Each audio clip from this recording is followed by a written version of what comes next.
Start. શાળાઓ માટેના કેટલાક સારા કાર્યક્રમો દૂરદર્શન પર બતાવવા જોઈએ. એટલા માટે આપણે ઉપગ્રહની મદદ લઈએ છીએ. મનોરંજન પણ લોકોને કંઈક ને કંઈક શીખવવાની તક પૂરી પાડે છે. એ દૃષ્ટિએ આપણે આપણા જીવનની દરેક પળે આપણી આંખો અને કાનો દ્વારા એક અથવા બીજી વસ્તુ શીખીએ છીએ. જેમ ગાંધીજી કહ્યા કરતા હતા કે આપણે આપણા મગજના બારણા અને બારીઓ ખુલ્લી રાખવી જોઈએ.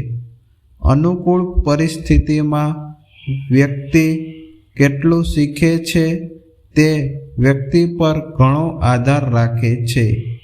એક જ કાર્યક્રમ કેટલાકને જ્ઞાન મેળવવામાં મદદ કરે છે, જ્યારે બીજા એને નકામો સમજે છે.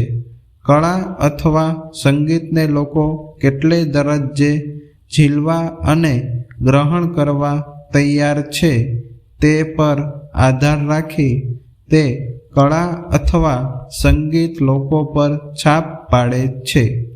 એટલા માટે સારા ગુણવત્તાવાળા કાર્યક્રમો રજૂ કરવાની અને દૂરદર્શનની જાળને વિસ્તૃત કરવાની જવાબદારી દૂરદર્શનના અધિકારીઓની છે. તે જ પ્રમાણે જે કાર્યક્રમો રજૂ થાય તેમાંથી કેવો લાભ ઉઠાવવો તેની જવાબદારી કાર્યક્રમને નિહાળનારાઓની છે. જો નિહાળનારાઓને કંઈક ખામી લાગે તો તેઓએ દૂરદર્શનના અધિકારીઓના ધ્યાન પર લાવવું જોઈએ. હાલ પણ લોકો પોતાના પ્રશ્નો દૂરદર્શનને મોકલે છે અને તે પ્રશ્નોના જવાબ પણ આપવામાં આવે છે. પરંતુ જેઓને એ બાબત અંગે વધુ રસ હોય તો તેઓએ દૂરદર્શનના અધિકારીઓનો વધુ સીધો સંપર્ક કરવો જોઈએ. દૂરદર્શન વિશે સૌથી મહત્વની વાત હોય તો તેની રાષ્ટ્રીય એકતાને ઉત્તેજન આપવાની શક્તિ છે.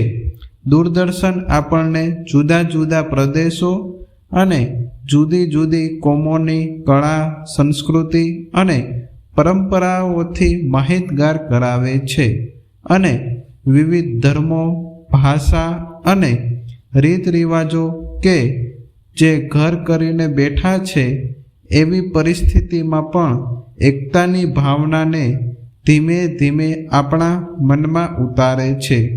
દૂરદર્શન ભારતની એકતા અને અખંડતાને મજબૂત કરવા ઉપયોગી સાબિત થઈ શકશે. આપણે બધાએ દૂરદર્શનને એક માધ્યમ તરીકે જોવું જોઈએ અને તે આપણી ગ્રામીણ જનતામાં રાષ્ટ્ર પ્રત્યે પ્રેમ અને ગર્વની ભાવનાને જાગૃત કરશે એવી હું આશા સેવું છું. આજે જેઓ આ કાર્યક્રમ જોઈ રહ્યા છે અને ભવિષ્યમાં પણ તેઓ એને જોતા રહેશે તેઓ બધાને મારી શુભકામનાઓ છે.